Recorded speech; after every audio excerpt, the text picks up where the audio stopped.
So hello students, welcome back to my channel Academic Alliance. मैं दीपक गुप्ता आपका अपने channel Academic alliance में फिर से स्वागत करता हूं। स्टूडेंट्स, लास्ट वीडियो में डिस्कस किया था क्वाड्रेटिक इक्वेशन का नेचर ऑफ रूट्स। ठीक है, मैंने आपको एक नेचर ऑफ रूट्स पे टिक लगवाया था। मैंने बोला था आपको कि ये एक इंपॉर्टेंट पॉइंट है, इस पे क्वेश्चन मल्टीपल टाइम्स बन चुका है। क्वेश्चन किस प्रकार का बना है आज तक एग्जाम में, मैं आपसे वो डिस्कस करूंगा कुछ क्वेश्चन के द्वारा। ठीक है, तो आप समझिएगा ध्यान से। टॉपिक क्या था वो, if roots are equal. If roots are equal, अगर रूट्स इक्वल होंगे तो आपका क्वेश्चन किस प्रकार से बन सकता है। ठीक है ना, जैसे कि ये मैंने आपके सामने एक एग्जांपल के रूप में सवाल लिखा है। ये एक इक्वेशन है 2x² प्लस में kx प्लस में 3 इज इक्वल टू 0। ठीक है ना, आपको सामने विजिबल हो रही होगी।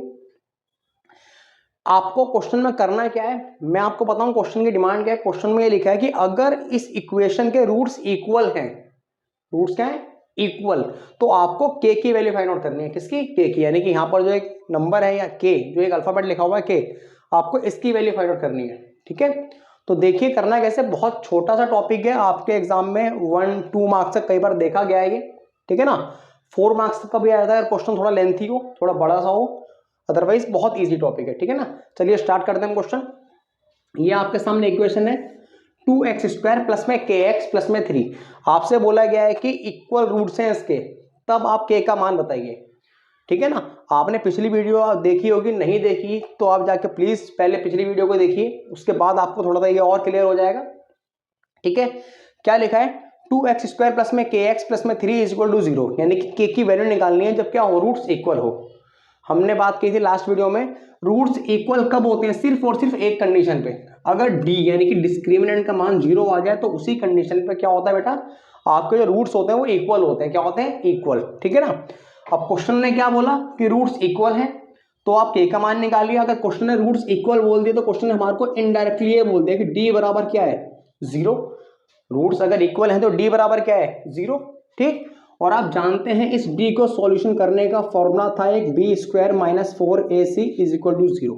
ये इज इक्वल टू 0 क्यों है, क्योंकि सवाल ने बताया। ये कब लगा रहे हैं, क्योंकि रूट्स जो हैं आपके वो क्या हैं, इक्वल। रूट्स क्या है वो आपके इक्वल हैं। अगर रूट्स इक्वल होते हैं तभी तो d बराबर 0 होता है, यानी कि डिस्क्रिमिनेंट का मान 0 आता है। डिस्क्रिमिनेंट को निकालने का फॉर्मूला बेटा आपका ये रहा b² माइनस 4ac। ठीक है ना, इक्वल टू 0 रहेगा ही रहेगा। ठीक, अब आप इस क्वेश्चन को सॉल्व कर दीजिए बस, यानी कि इस इक्वेशन को सॉल्व कर दीजिए, खत्म हो गया सवाल। अब b किसे बोलते हैं, हम जो भी x के साथ में, यानी कि जिसकी डिग्री 1 हो, यानी कि x की पावर अगर 1 हो, सॉरी, ऐसा वेरिएबल इक्वेशन में जो कि x है, अगर उसकी पावर 1 है तो उसके साथ वाले नंबर को आप क्या बोलते हैं बेटा, b बोलते हैं। क्या बोलते हैं, b। इस इक्वेशन में b कौन है, b है आपका k² माइनस 4 रहेगा बेटा। a कितना है बच्चे, a है आपका 2 इंटू में c कितना है बेटा, c है आपका 3 इज इक्वल टू 0। ठीक है, होप आपको ये छोटी सी बात समझ में आई होगी। आगे सॉल्व करते चले जाओ। k² माइनस का 4 2 जा 8 और 8 3 जा 24, क्या आएगा 24।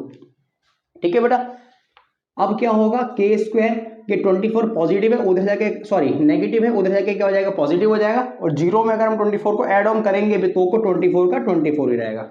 ठीक है ना, आगे देखिए बेटा, अब ये स्क्वायर उधर जाके क्या बन जाएगा, स्क्वायर रूट, यानी कि 24 के ऊपर क्या बन जाएगा, रूट बन जाएगा। क्या बन जाएगा 24 के ऊपर, रूट।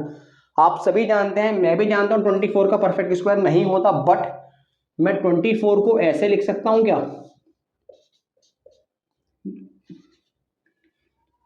यानी कि मैं फैक्टर करूंगा इसके तो बन जाएंगे 2 इंटू में 2 दूनी 4 8 3 24। ठीक है, यानी कि 24 को अगर मैं फैक्टराइज करूं तो क्या बन जाएंगे, 2 मल्टीप्लाई 2 मल्टीप्लाई 2 मल्टीप्लाई 3, 2 2 जा 4 4 2 जा 8 और 8 3 जा 24। क्लियर, आप जानते हैं जिसके पेयर बन जाते हैं वो बाहर आ जाता है, जिसके पेयर नहीं बनते वो अंदर का अंदर ही रहता है।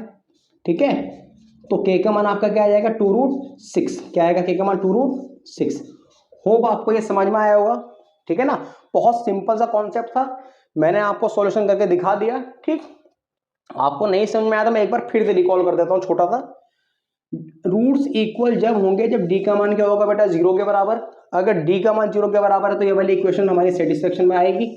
ठीक है, मैंने क्या करा, b की जगह पे b की वैल्यू को प्लेस सॉरी b की जगह पे b की वैल्यू को प्लेस किया, a की जगह पे a की वैल्यू को प्लेस किया और c की जगह पे c की वैल्यू को प्लेस किया। ठीक है। उसके बाद कुछ यूनिक नहीं किया, सिंपल सॉल्यूशन जैसा मैं कर सकता था इसका सेम रहेगा बेटा। 4 2 जा 8, 8 3 जा 24, माइनस का 24 उधर क्या हो जाएगा प्लस का 24, स्क्वायर उधर क्या बन जाएगा स्क्वायर रूट। 24 का कुछ रूट निकलता नहीं है तो मैं 24 के फैक्टर कर लिए जो कि बने 2 मल्टीप्लाई 2 मल्टीप्लाई 2 मल्टीप्लाई 3, ठीक है। 2 2 जा 4, 4 2 जा 8 और 8 3 जा 24। आप जानते हैं जिसके पेयर्स बन जाते हैं वो बाहर पिकअप हो जाता है और जिसके पेयर्स नहीं बनते वो अंदर रहता है, जैसा कि मैंने भी किया है, ठीक है। 2 का 2 और 2 3 जा 6, ठीक। ये छोटा सा टॉपिक था। आपको क्या करना है, आपको इस वीडियो को देखना है और मैंने ये कुछ 4 क्वेश्चंस आपको लिख के दिए हैं यहाँ पर साइड में, ठीक है ना। आपसे मैं इन चारों क्वेश्चंस के आंसर कमेंट बॉक्स में मांगूंगा, आप मुझे कमेंट करके बताइए इनके आंसर्स क्या आएंगे, यानी कि इन इक्वेशंस में के की वैल्यू क्या क्या आएगी, ठीक। मैं आपकी कमेंट्स का वेट करूंगा। और अगर इससे अलग भी आपके कुछ क्वेश्चंस होते हैं, जैसे कि कोई यूनिक क्वेश्चन है आपका, कोई आप मुझसे पूछना चाहते हैं, तो आप मुझे कमेंट बॉक्स में लिख दीजिए, मैं वहां से पिक करके आपको जरूर नेक्स्ट वीडियो में उसका आंसर दूंगा, ठीक। आप इसका स्क्रीनशॉट ले लीजिए, फिर मैं आपको टॉपिक चेंज करता हूँ छोटा सा। चलिए मैं इसको चेंज करता हूँ, हम एक छोटा सा टॉपिक और पढ़ेंगे इसमें, वीडियो को ज्यादा लंबा ना करते हुए एक छोटा सा टॉपिक और ऐड करेंगे, ठीक है ना। वो टॉपिक क्या होगा बेटा, वो टॉपिक सिंपल सा है, बहुत सिंपल सा टॉपिक है वो भी, यानी कि अगर आपको इक्वेशन दे रखी है और आपसे उसके रूट्स नहीं पूछे, बस क्या पूछा है कि जो रूट्स आने वाले हैं फ्यूचर में जो आप सॉल्व करके निकालेंगे उस रूट्स का सम और उस रूट्स का प्रोडक्ट क्या होगा ये बता दो डायरेक्टली, तो कैसे करेंगे एग्जाम्पल के रूप में। जैसे कि फॉर एग्जाम्पल मैंने लास्ट वीडियो में एक इक्वेशन सॉल्व की थी, आपको याद होगा, जो इक्वेशन क्या थी, एक्स स्क्वायर प्लस में 5x प्लस में 6 इज इक्वल टू 0, ठीक है ना। आपको याद होगी पिछली वीडियो अगर आपने देखी है, जिसमें x के दो मान आए थे बेटा, एक x का मान क्या आया था माइनस का 2 और एक x का मान क्या आया था माइनस का 3, ये दो इक्वेशन के सॉल्यूशन आए थे, क्लियर। अगर क्वेश्चन आपसे डायरेक्टली पूछे कि भाई ये जो रूट्स आएंगे आपके किसी भी इक्वेशन के, जो भी रूट्स आपके इक्वेशन के आएंगे उनका सम क्या होगा, सम ऑफ रूट्स, रूट्स का सम क्या होगा, ठीक है।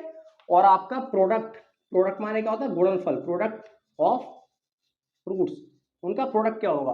तो आप क्या करेंगे, आप एक देसी तरीका यूज करेंगे, कैसे, पहले आप इक्वेशन लेंगे उसको सॉल्व करेंगे, जो भी उसके आंसर्स आएंगे फिर एक बार आप क्या करेंगे जोड़ेंगे, यानी कि माइनस का 2 प्लस माइनस का 6 माइनस का 3 सॉरी, ठीक है। सॉल्व करके क्या आएगा बेटा, माइनस का 2 प्लस माइनस माइनस और माइनस माइनस क्या हो जाएगा माइनस का 5, यानी कि सम ऑफ प्रोडक्ट क्या आ गया आपका माइनस का 5 आ गया, क्लियर। इसी प्रकार जब आप प्रोडक्ट करेंगे तो क्या करेंगे, माइनस के 2 की मल्टीप्लाई किससे कर देंगे, माइनस के 3 से, 2 3 जा 6 और माइनस का माइनस क्या हो जाएगा प्लस हो जाएगा, ठीक है ना।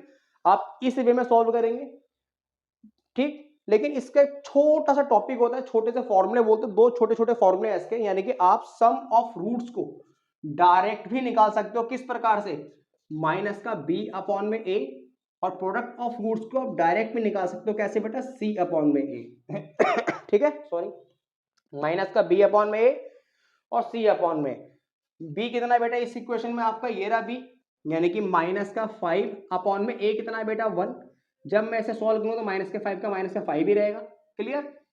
अगला क्या है, सी अपॉन में, सी कितना बेटा 6 और ए कितना बच्चे 1, जब मैं इसे सॉल्व करूंगा तो सी का यानी कि 6 का 6 ही रहेगा। देखो कितना क्विक और कितना इजी तरीके से आ गया, माइनस का 5 ये रहा सम और प्रोडक्ट आपका 6 ये रहा प्रोडक्ट, ठीक है ना। कोई यूनिक टॉपिक नहीं है, छोटा सा टॉपिक है। अगर आपको इक्वेशन दे रखी हो और आपसे डायरेक्टली पूछे सम ऑफ रूट्स या फिर प्रोडक्ट ऑफ रूट्स बताइए, तो आप इस फॉर्मूले का भी यूज कर सकते हैं, माइनस का बी अपॉन में ए और माइनस का सी अपॉन में, ये लिखा हुआ आपका माइनस का बी अपॉन में और माइनस का सी अपॉन में, ये दो रह रहे, ठीक है ना। एरो बना के मैंने सामने लिख दिए हैं, आपने अपनी नोटबुक में नोट कर लीजिएगा, ठीक। समझ में आई बात नहीं आई, होप आपको समझ में आया होगा मैं, ठीक है ना। मैं आपको फिर एक बार एक्सप्लेन कर दूं, कोई भी इक्वेशन ऐसा नहीं है जरूरी है, मैंने ये क्यों लिया क्योंकि लास्ट वीडियो में हमने सॉल्व किया था, हमारे को रूट्स उसके याद थे कि भाई रूट्स क्या क्या आ रहे थे, माइनस का 2 और माइनस का 3 आ रहा था, आपको पिछली वीडियो में देखा होगा आपने। सम निकालने के लिए अगर बोलेगा तो आप क्या करेंगे, पहले रूट्स निकालेंगे फिर जोड़ के लिखेंगे, प्रोडक्ट निकालने के लिए क्या करेंगे, पहले रूट्स निकालेंगे फिर प्रोडक्ट करेंगे, यानी गुणा करके लिखेंगे। और ये क्या है उसका क्विक वर्जन, यानी कि आप सीधा सीधा फॉर्मूले का यूज भी कर सकते हैं, ठीक है। ये आपके क्या है, सीधा सीधा फॉर्मूले हैं, आप जानते हैं बी किसे बोलते हैं, ए किसे बोलते हैं, सी किसे बोलते हैं, ठीक है ना। होप आपको ये वीडियो समझ में आई होगी, ये जो टॉपिक्स मैंने आपको दो कवर किए हैं समझ में आए होंगे। अगर आपका किसी प्रकार का कोई भी क्वेश्चन हो, कोई भी स्पेशल जो मैंने बताया उसमें कोई डाउट हो या उससे अलग भी कोई डाउट हो, तो आप मुझे कमेंट बॉक्स में राइट डाउन कीजिए, मैं उसका अगली वीडियो में आंसर जरूर दूंगा आपको। ठीक, होप आपको सबको समझ में आ रहा है। बेस्ट ऑफ लक, मिलते हैं आपसे अगली वीडियो में।